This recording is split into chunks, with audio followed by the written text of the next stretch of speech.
Blog Talk Radio.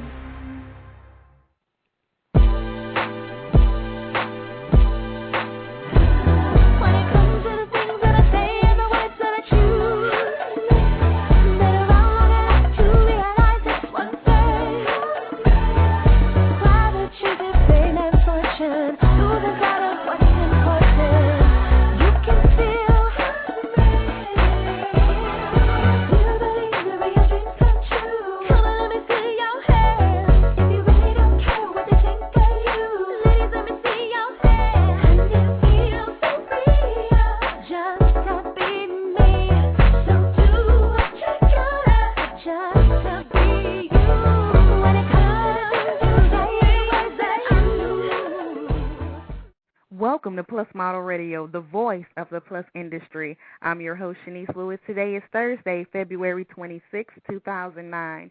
Thanks for tuning in. I've got a great show for you today with special guest Joanne Borgella.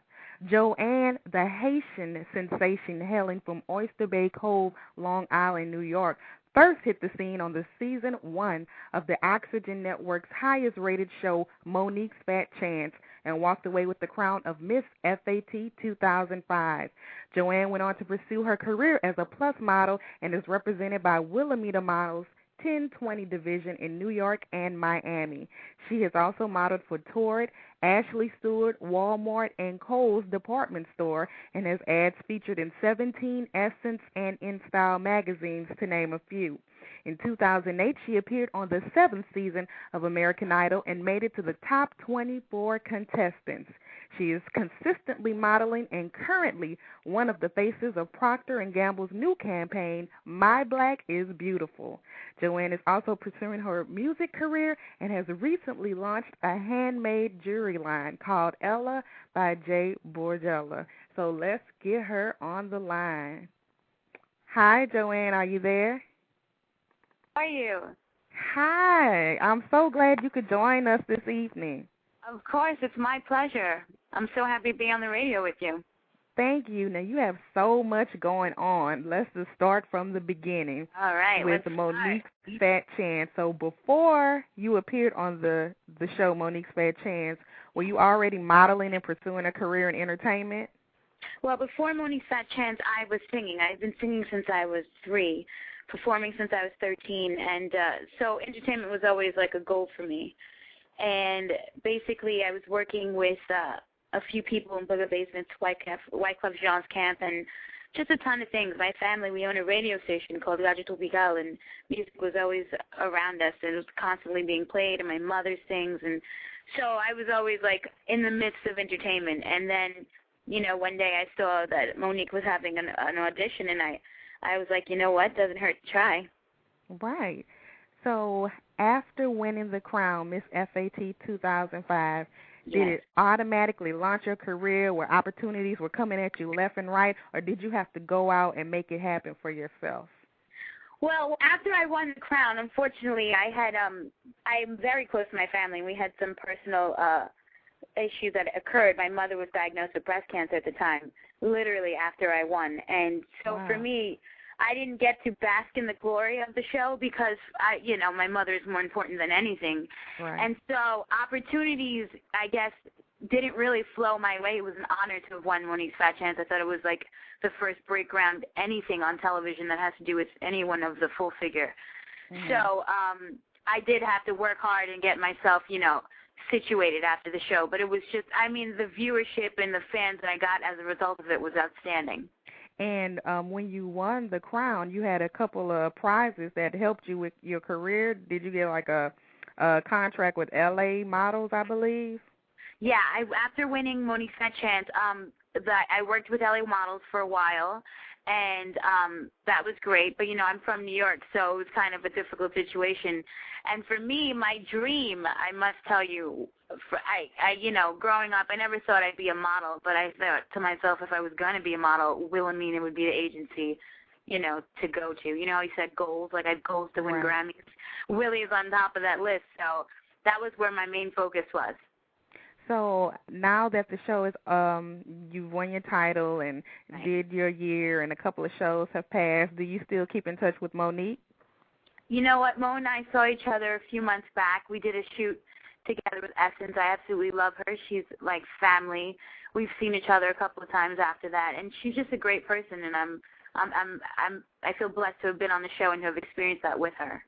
Well, good. Yeah. You made a new friend. Yes, I did. So tell us about your experience on American Idol. Oh, American Idol. That was crazy. That was an amazing experience. It was crazy. It was hectic. It was so just out of this world, you know. I mean, obviously before people knew who the top 24 was, we were living this whole other life where no one could find out who we were, and we were living in L.A. for like about a month and a half, and just, and where you were in the hotel? We lived in a hotel, and we had security guards to go to the bathroom. Like, it was serious. Really?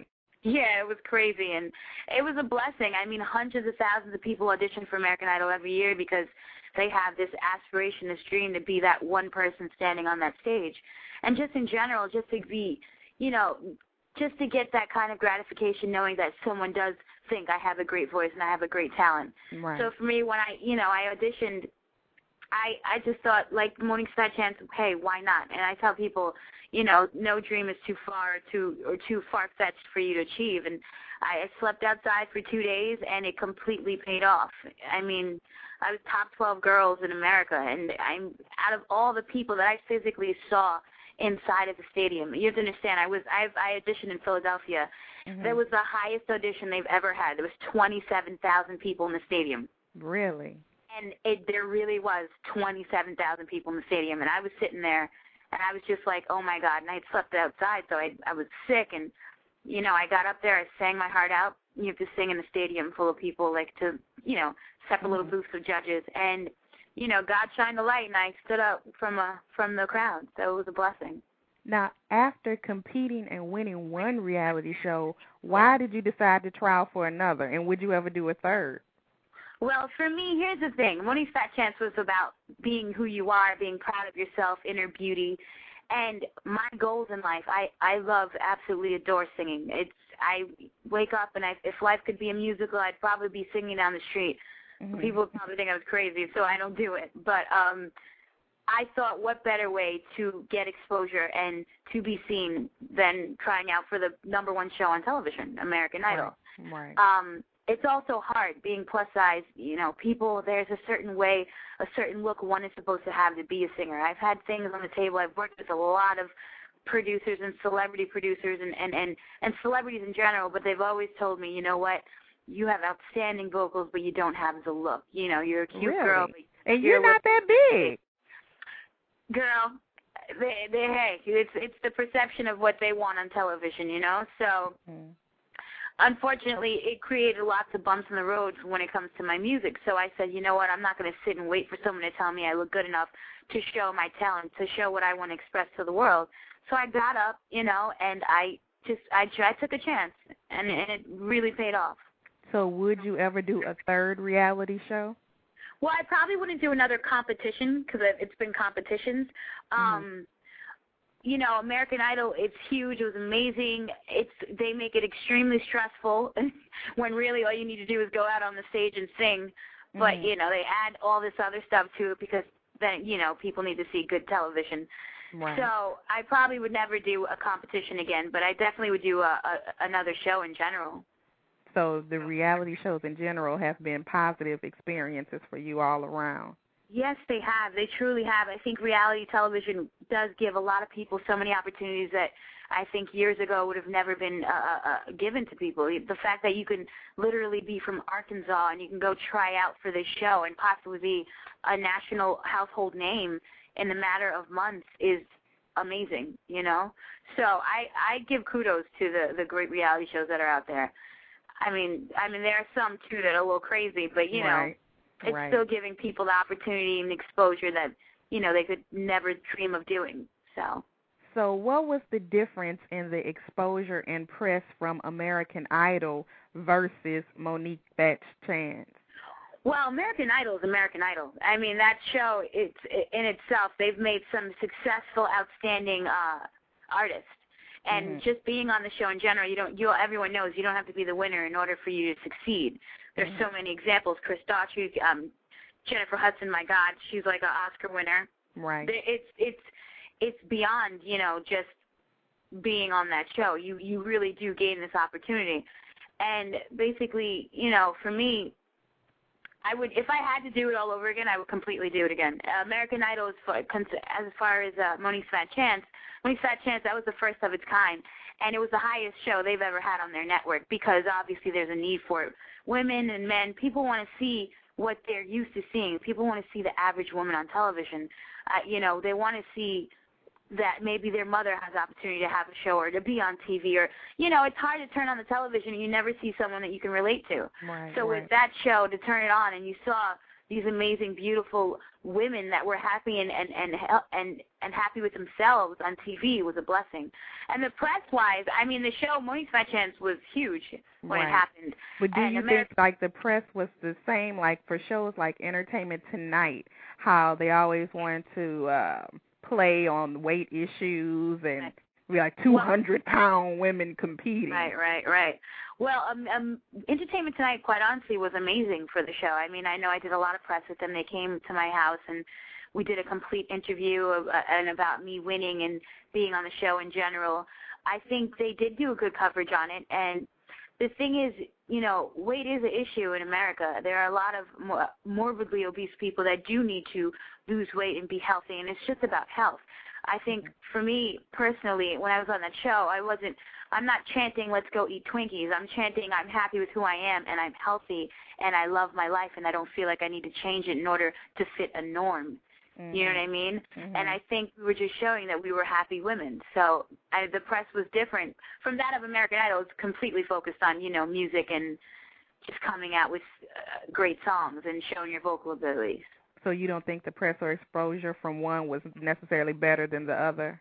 I think because they're so completely different, two different reality shows, they both were amazing at the time. The American Idol press is outstanding. Whether it's good or bad, press is press. And the Monique's Fat Chance press was great as well. So I think they both give good press. I don't think the Monique's Fat Chance was viewed in a bad light. I think it was a great show. Do you think all of this exposure has given an extra boost to your modeling career? I would like to think so. I've been with Wilhelmina for about coming on 4 years, and I've worked consistently, thank God, for those 4 years. And I think it just, for my clients that I've had, because once you get a client, you tend to stick with them. I think it just made them happier knowing more of a household name, which, when people see you, it's like, oh, that was that girl from the show. She wears Ashley Stewart. Oh, or she wears Torrid. So it definitely kept me more apparent. I feel like people know more so who I am, and it's good. I think any exposure helps anyone's career. So I read in one of your interviews, and you mentioned it in this interview too, that you always had a dream of being represented by Wilhelmina models. Now, why did you have this dream? Well, you know what it is? Because there's not a lot of information about plus-size modeling in general. When I was younger and I used to look up stuff on the internet and anything in general that has to do with modeling, Wilhelmina was always stated as the best agency, and, such and such was signed there, and all these amazing celebrities that were doing well, and all these beautiful models that I'd seen in so many campaign ads. And I thought to myself, well, when you're making goals for your life, you want to go to the best. So I'm thinking, Wilhelmina, this is my ultimate goal as far as modeling. Music for me, my ultimate goal is having a Grammy one day, making a great album. So I set these little goals, and, thank God, I'm checking these things off. And Wilhelmina was on the top of my list, and, they took me with open arms, and it's been amazing ever since. So some models with major representation slip through the cracks and end up sitting on the board and not working. So do you feel even though you have major representation, you still have to hustle and promote yourself? Not at all, actually. Here's the thing. When you have a relationship with an agency, with your agents, they're the ones that are trying to get you work. They want you to work because when you work, they get paid as well, And it's also about relationships and client relationship and making a good impression when you go to your castings or when you go to your requests. So for me personally, I've worked consistently, and I'm extremely happy with what I've been doing with Wilhelmina.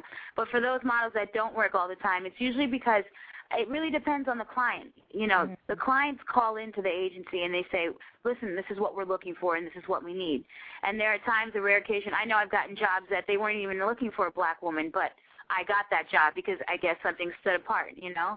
But it's also about what the client wants. So sometimes girls don't work consistently because there's not a need for that look at the time. But, you know, I have girls that have told me, oh, I've gone to an agency trying to get signed, and, you know, they said, no, I haven't been back. It's been like a year. And I'm looking at them, and I'm like, listen, third time's the charm.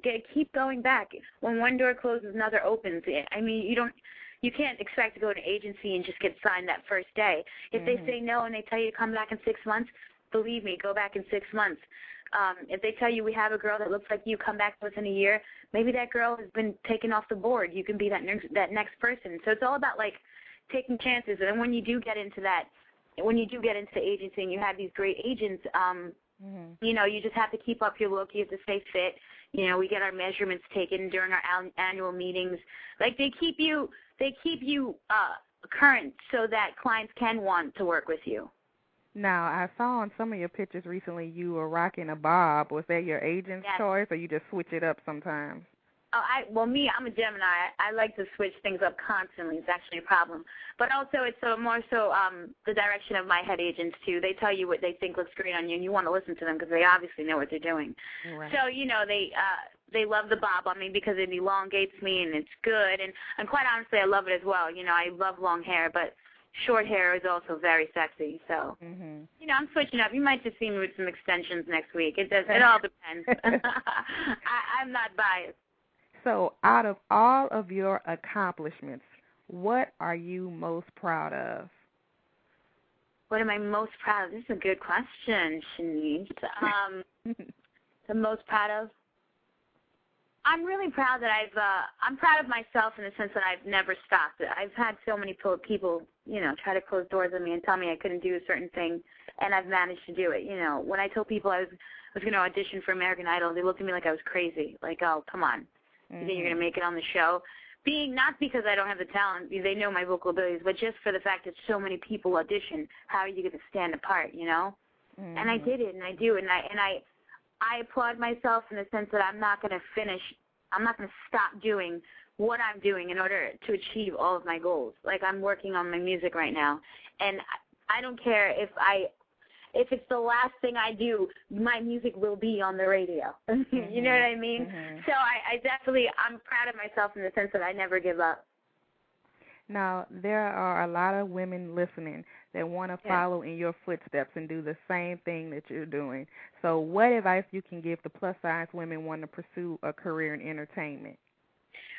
My advice for them is, ladies, you know, just like what I just said, you're going to hear women or men and people in general just telling you, you know what, I don't know if that's really going to work out for you, or, you know, kind of giving you looks like this person's crazy. Completely disregard them and go for your dreams and your goals, no matter how crazy they seem or sound to you in your mind sometimes.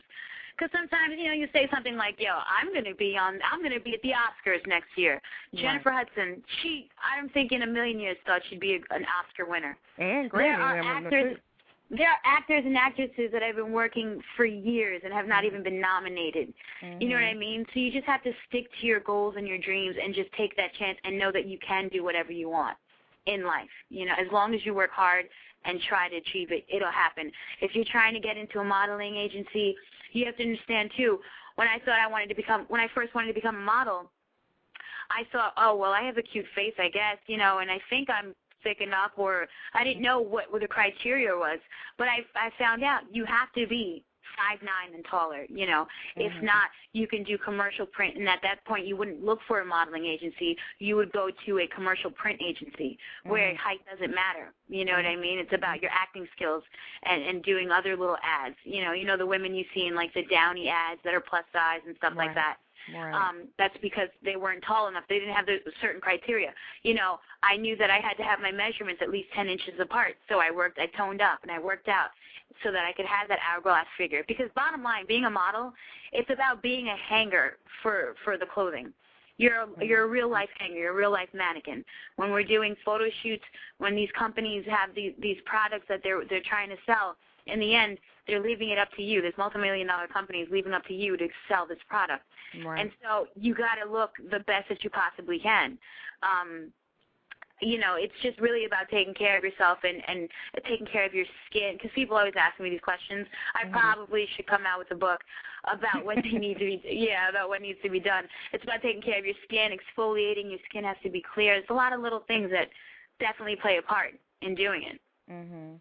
And so, besides modeling, you are also pursuing a career in music. So have you been signed to a record label yet? Well, as of right now, I'm still with 19 Entertainment, which is American Idol. When you make it so far, when you're on the show, you sign with them, basically. And I have to hold off for singing right now because contractually we have to for at least 2 to 3 years.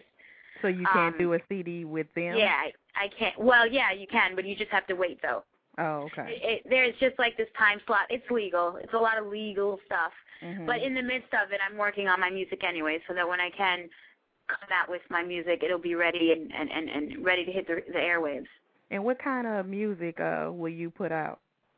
Well, I grew up listening strictly to like Celine Dion, Whitney Houston, Barbra Streisand, Andre Bocelli, and then and French musicians, Edith Piaf, Charles Aznavour. So for me, it's more so of a contemporary, almost country as well. Faith Hill. I want to do songs that when you listen to me singing, it takes you back to a moment, or you hear this story and you feel something and you get the chills. Like there are songs, I can sing right now. Like for instance, Rascal Flatts. When I tell people this, they're like, "What? Where is this coming from?" But this is what I grew up listening to. There's this song by Rascal Flatts. It's about how he fell in love with this girl and everything. Every bad relationship that happened prior to it was as a result of him finding this true love. And, I want to make music that's poetry. And I want to really just touch people. And, of course, make your occasional, hot tracks when you're in the club, you're dancing. But I love making ballads and storytelling. So, but overall, you're not really trying to make the pop music where you be dropping it like it's hot or anything. Yeah, I don't think anyone really wants to see me drop it like it's hot. I can. I don't know how it's going to work out. You know what I mean? I got a really good two-step. I'm pretty good on my toes, but I'm more so of the give me a microphone, give me a gown, and let me serenade you. So okay. That's what I'm really, really into. So tell us about your new jewelry line. Oh, my God, my baby. It's called Ella. Ella by Joanne Borgella. Basically, a few years ago, I was in the store. You know how hard it is for us plus-size women to go shopping. And I needed a piece of jewelry that would look hot with this outfit that I had on. And I'm in the store, and yet I can find nothing. Everything I found was either like a little too tiny, and the rings weren't hot enough. They didn't really fit my fingers properly, or my hands. Well, the ring would get lost in my hands because I have larger hands. So I said to myself, wait a minute, because I went to FIT. I've been to fashion since I was young, and I went to school for that as well. So I said to myself, if I can make clothing, because I started off making belts and stuff with my little sewing machine. I had a little factory in my house. I said, I think I can make jewelry. So basically I went to the fashion district, and I went in and I bought supplies, at least I thought were supplies to make jewelry. And I sat home one day and I made myself a ring. I bought this amazing, beautiful stone, and I said this would be an amazing ring for me to wear with my outfit. And I sat home, and it took me hours. I made this ring, and I put it on that evening, and I went out, and I literally got stopped by every single person. What? Where did you get your ring from? And then I was like, well, this is good. I mean, obviously, no one knows I'm making this at home, so they're complimenting it out of sheer liking. Right. So then I started making necklaces. And I started wearing my necklaces out and just making things for myself. And I would get stopped by guys. Guys would be like, especially like, when you're out in the city, dudes will come up to me and they'd be like, yo, ma, where'd you get your chain from? And I'm like, what? When do men comment on your jewelry? Right. And then I started making it for my friends, and then my friends would come back to me and be like, I've never gotten so much compliments on my jewelry my entire life. And I was like, you know what, I think I have something here. Because my friends started asking me to make some pieces, and then I was like, well, you know what, I think I should just make this into this little business. And I've been making them, and for me, making jewelry, it's when I zone out. It's like I sit down, I could be watching TV, and I just sit there for hours, and I'll make pieces. And the funny thing is, after I make them, I'll look at them, and I'll be like, did I make that? Because even when I'm wearing it, I always create, like, new different little things. I don't ever want anyone to, you know, be able to find the jewelry in stores. I mean, obviously not. I'm making them with my hands. I'm just shocked to see them. And I actually just got my first cover, which I'm really happy. One of my rings called Pop Rock is on the cover of Playboy magazine, of course. Aubrey O'Day is wearing one of my rings. That's the only piece of jewelry she's wearing on the cover, and it's my ring. And wow. I'm just ecstatic, yeah. So is this available to the public yet? Yes, Ella is available to the public. My website right now it's pretty much kind of private in the sense that it's just a photo gallery of some of the pieces, because I've been making a lot of celebrities have been wearing it and asking for it. So right now I'm going to be making it into e-commerce where people can purchase online, and it's going to be placed in a few boutiques and stores as well. So I'm really excited. My hands aren't excited, but you know it is what it is. I plan for the future, though. I do want to make a mass production version of it where, you know, it's still me, but where everyone can get a piece of it, because, you know, I can't make like 1,000 rings. Yeah, I only have 2 hands. Since it's handmade, what is the price range that it's going for? Well, some of the rings, it starts from about 100 to about 5-something, because the stones, I use only real stones. I used special wiring, and the pieces that I use in general, a lot of them are antiques too. So there are some pieces, you know, you won't find 2 of them of the same because they're basically antiques. I go antiquing a lot, and I love anything that looks old and aged. I'm all about things that have history. So a lot of the pieces look like authentic, like old school pieces, and when you wear them, they really make a statement. They're statement pieces. Yeah, I looked at the website. It was beautiful jewelry. I'm going to have to get one of those big rings for myself. And look, I mean, honestly, you wear that, you wear a simple shirt, a pair of jeans, a large ring, and maybe a long chain. Long chains elongate plus-size women. It just makes your neck look longer, and it just kind of, your entire silhouette just looks, believe it or not, it just portions you out. So I love long chains, but then also short chains, just depending on, like, with little charms and stuff. I could talk about it for hours. But they really do make a difference to a wardrobe. I mean, I could be wearing a white T-shirt and jeans and my sandals. I throw on the jewelry, and I'm getting looks like, hey, you look so great today. And I'm like, really? Thanks. I guess it's you know? So it definitely spices up the look. So besides the new jewelry line, do you have anything else coming up we could be on the lookout for? I do. You know, I realize I must have, like, I don't know, 51s of me. 51. I don't even know if that's English. But I constantly need to stay busy, and so I'm working on a TV show, and it's going really well. Unfortunately, I can't really discuss what it is right now, but I truly feel like your viewers and listeners will completely love the show. And basically, I'll definitely give you exclusive interview when I can discuss, you know, the show and the network it's going to be on.